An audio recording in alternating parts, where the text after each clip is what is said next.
How y'all doing? We're gonna do a quick video here. This is a fairly old story, about a year old, I think. The Lia Thomas racing as in women's and winning a national title. But what's new about it is one of the swimmers that swam with Lia Thomas has decided to come out and break her silence and just talk about it. And so I think it's a very important issue. This is what's happening at a lot of levels in girls' sports in high school and in college. This one is highlighted. It was for a national championship, So there's a little bit more press on this. So I'm just going to go on ahead and play this video and let y'all check it out. Please like it, subscribe, all that stuff. We're trying to get the word out, man. More common sense warriors got to just speak up because this is crazy shit. You will regret it. 4 simple words from the Penn Athletic Department directing us not to speak out against Lia Thomas competing for the women's team. Thomas wins the NCAA championship. My only regret is not speaking out sooner. My name is Paula Scanlan, and I competed for the University of Pennsylvania women's swim team. Growing up, swimming was everything. I tried other sports, I tried to learn piano, I even tried singing in the choir. Swimming just made sense.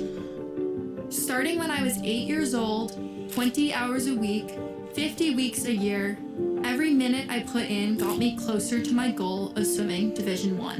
My dad, mom, and older brother drove me to countless 5 a.m. practices and faraway swim meets. Countless Christmas holidays cut short by training trips. There was nothing I would rather do than swim. Swimming carried me through, providing motivation and purpose to each and every day. Many young girls rely on this foundation, but now it is crumbling. Sadly, the NCAA is the main culprit in the erosion of women's sports. The NCAA created policies that allow individuals with Y chromosome, people traditionally called men, to compete against women. In the fall of 2021, I could openly discuss this policy with peers. As the season went on, however, these conversations gradually led to toxic divisions within the team. Teammates called me transphobic and hateful, but the worst came from the University of Pennsylvania itself. First, a warning. The Penn Athletic Department told us, if anyone speaks out against Lia swimming, you will regret it. My natural reaction to this chilling warning was fear. Then they weaponized their student psychological services, offering to re-educate us, saying, Lia swimming is a non-negotiable, and we are here to offer services to make you okay with that.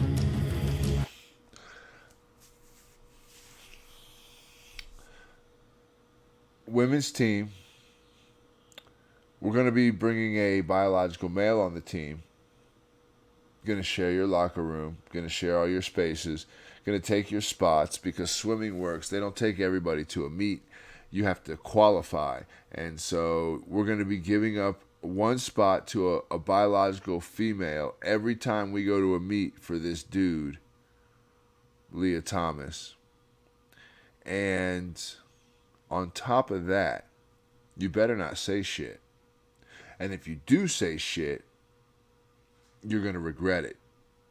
But if you want to play the game and jump through the hoops, then by all means, here are some resources that you can go see, and maybe they can help you understand why you're a bigot. It was around this time that my initial fear began quietly brewing into a sense of purpose. Purpose to speak up in defense of my teammates. Purpose to speak in defense of myself. Purpose to tell the truth.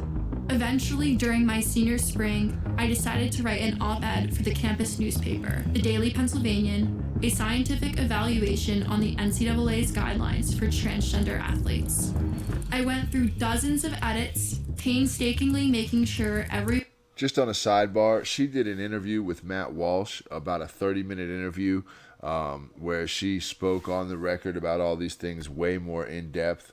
And so I'm going to put that link along with the link to this full video in the description, because you need to check this shit out. Every pronoun used was sensitive to all individuals discussed. On February 10th, 2022, the Daily Pennsylvanian published my op-ed. Then, just a few hours later, it was retracted. No notice to readers, no notice to me, just silence. Censorship is now an endemic feature of American education. From students to administrators, debate is no longer tolerated. Ultimately, Penn succeeded. The university and its apparatchiks effectively silenced me, broke me, and instilled fear in me. I had to choose between free speech and my future career, and unfortunately, I chose my career. Bro, God bless this girl, man. We are talking about a girl in her low 20s, what, 20, 21, maybe not even that, maybe 19. Listen to what she just said. She had to choose between speaking up against this nonsense or her swimming career. How do you put a young girl in that position and be okay with it? Just one. But this is one story out of so many. Like, oh, how's this shit happening? Look at this. Look at this. The damage against women's sports is a symptom of an underlying disease. The destruction of free speech and meritocracy at the altar of equity and inclusion. I speak as both an American citizen and as a Taiwanese citizen. Taiwan is under imminent threat from the Chinese Communist Party, a regime that coerces its own people through censorship. Taiwan and the rest of the world still believe in American exceptionalism, how America protects freedoms where many across the world failed. This is a high calling and we must live up to it.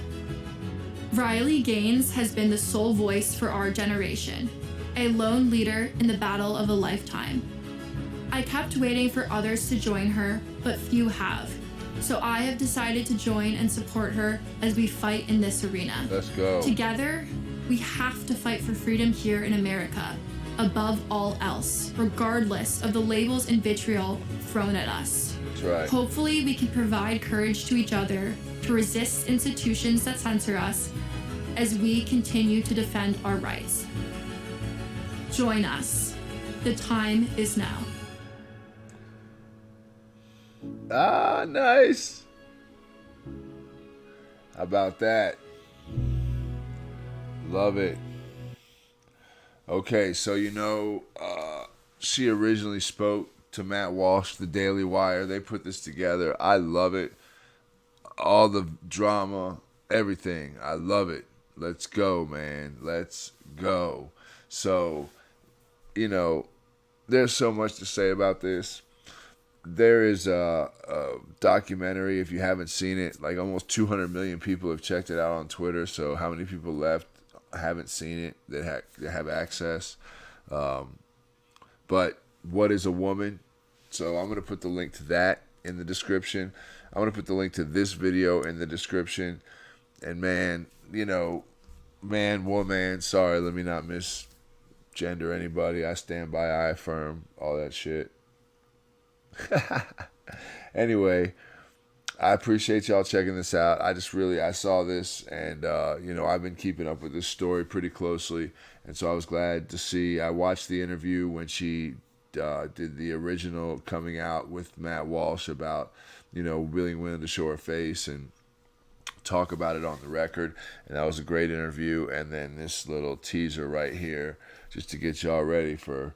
I'm telling you, it's rolling, man. It's picking up steam, and it's really time to step in, common sense warriors, to say, you know what, man, hold up, and we're gonna get back to that. So I appreciate y'all, common sense warriors. Keep on getting the word out, keep on speaking up, and keep on doing your homework, man. Knowledge is power. Information is power. Y'all have a good afternoon, good evening. I can't cut this off. Here we go. I'm going. Bye.